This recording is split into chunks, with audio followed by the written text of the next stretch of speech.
alam mo yung feeling na okay na yung rental property mo. Tumataas yung value, bumabayad yung tenant, lumalaki yung equity mo. Pero somehow, parang hindi lumalaki yung monthly cash flow mo. Minsan nga, habang tumatagal, bumababa yung return mo. At ito yung hindi masyadong pinag-uusapan. Kasi maraming real estate investors ang nakafocus ng sa cash flow, appreciation, doors, unit numbers. Pero merong isang number na eventually magpapaisip sa iyo. Efficient pa bang gamitin yung pera kong to? At yan ang pag-usapan natin today. Return on equity. Kasi posible pala na maganda yung property mo, maraming equity, maayos yung tenant, pero mahina na yung actual return sa equity mo. And once maiintindihan mo to, mag-iiba yung tingin mo sa refinancing, selling, holding the property, at yung pag-scale mo. Especially kung gusto mong maging long-term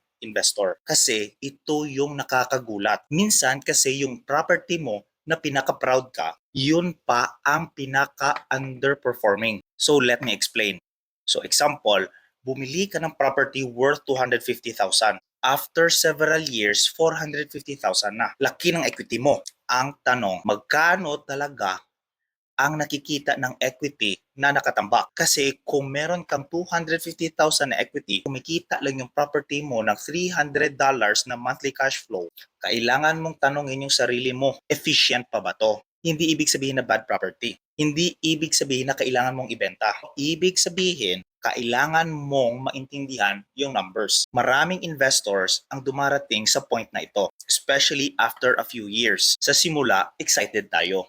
First property, hirap makaipon, takot bumili, yung uncertainty, at yung analysis paralysis. Pero after mong maka-second, maka-third property, things become easier. Kasi ngayon, meron ka ng equity, may experience ka na, naging confident ka pa, at meron ka ng cash flow. Eventually, another problem shows up. Asset rich ka na. Minsan, hindi proportional yung cash flow growth. Parang ang laki ng net worth mo on paper. Di mo maramdaman yung monthly income niya. And minsan dito nasa stock yung mga investors kasi emotionally attached sila sa kanilang biniling property. Sayang yung appreciation. Good property naman siya. Ang tagal ko nang hinawakan, which is valid, pero kailangan mo pa rin tingnan ano ba talaga yung objective mo. Cash flow ba? Growth? Early retirement? Or scaling? Kasi iba-iba yung strategies ng bawat investor. Nung nagsisimula ako, honestly, hindi ko iniisip kung ano yung return on equity. Ang focus ko lang dati is makabili, makapag-survive, magkaroon ng positive cash flow. Kasi yung first rental talaga yung pinakamahirap. Kasi it's mostly from your savings. Kailangan mo talaga ng matibay na disiplina, sacrifice, tapos marami kang iniisip na fears. What if magbakante? What if may repairs? What if maling tenant ang nakuha ko?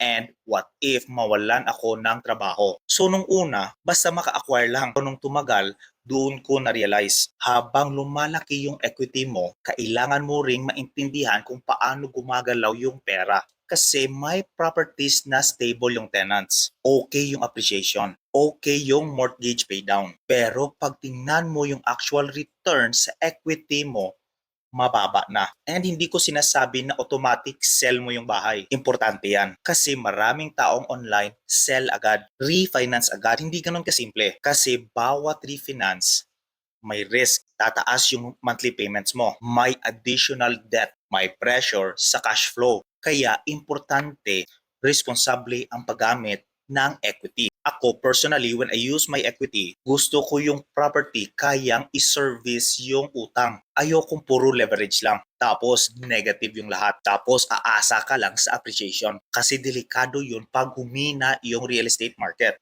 So eventually natutunan ko, hindi lang dapat how much equity. Dapat ano ba ang ginagawa ng equity mo. So ano ba talaga ang return on equity? Simple lang. Return on equity means gaano ba kahirap ang trabaho ng equity mo para sa iyo, or how hard is your equity working for you. Example, property value of 500,000. Mortgage remaining mo is around 250,000. So that means yung equity mo is 250,000. Tapos yung annual cash flow mo, sabihin na lang natin ng around 12,000. So 12,000 divided by 250,000 na equity, roughly around 4.8% return on your equity. Meaning, yung 250k na equity mo earning around 4.8% yearly from your cash flow. Again, simplification lang kasi may ibang investors na sinasama yung appreciation, mortgage paydown, tax advantages. Pero para simple lang, cash flow lang muna. Ngayon, ito yung interesting. Habang tumataas ang value ng property mo, tumataas din yung equity mo. Hindi automatic na sasabay sa pagtaas yung cash flow mo. Kaya minsan tumataas yung net worth mo. Bumababa yung return on equity. And that's normal. Lalo sa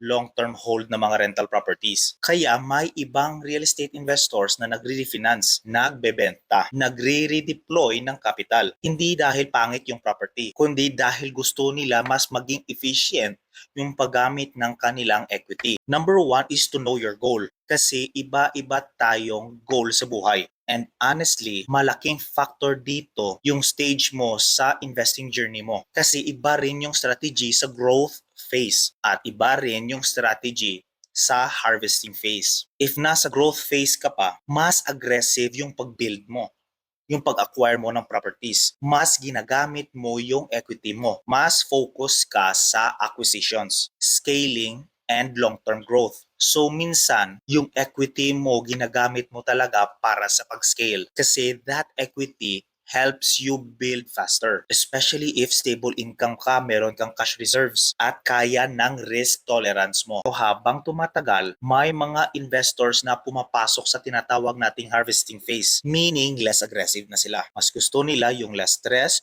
peace of mind, and more stability. At sa itong stage na to, mas priority yung loan paydown, stronger cash flow, lower leverage, and building equity naturally. And honestly, walang mali sa dalawang yan. Different seasons lang. Some investors gusto yung legacy, buy and hold forever, low stress. Some investors mas gusto naman yung aggressive scaling, maximizing capital, and chasing higher returns. Walang perfect na strategy. Ang mali lang, wala kang strategy. Understand refinancing properly. Personally, isa sa pinakamalaking lessons ko sa real estate, make sure kapag mag-pull out ka ng equity mo through refinance or HELOC, kaya pa rin i-service ng property mo yung bagong acquired mong debt kasi madaling maging excited sa equity. Lalo na pag tumataas yung value ng properties mo. Parang feeling mo na sayang yung equity. Pwede pa tong gamitin. Importante na realistic ka. Kasi every time na humihiram ka sa property mo, tumataas yung payment, tumataas yung pressure, mas manipis na yung cash flow mo. So personally, ayaw ko ng strategy na over-leveraged ka. Tapos nakaasa ka lang sa appreciation or nakaasa ka lang na palaging perfect lang yung market. Gusto ko yung property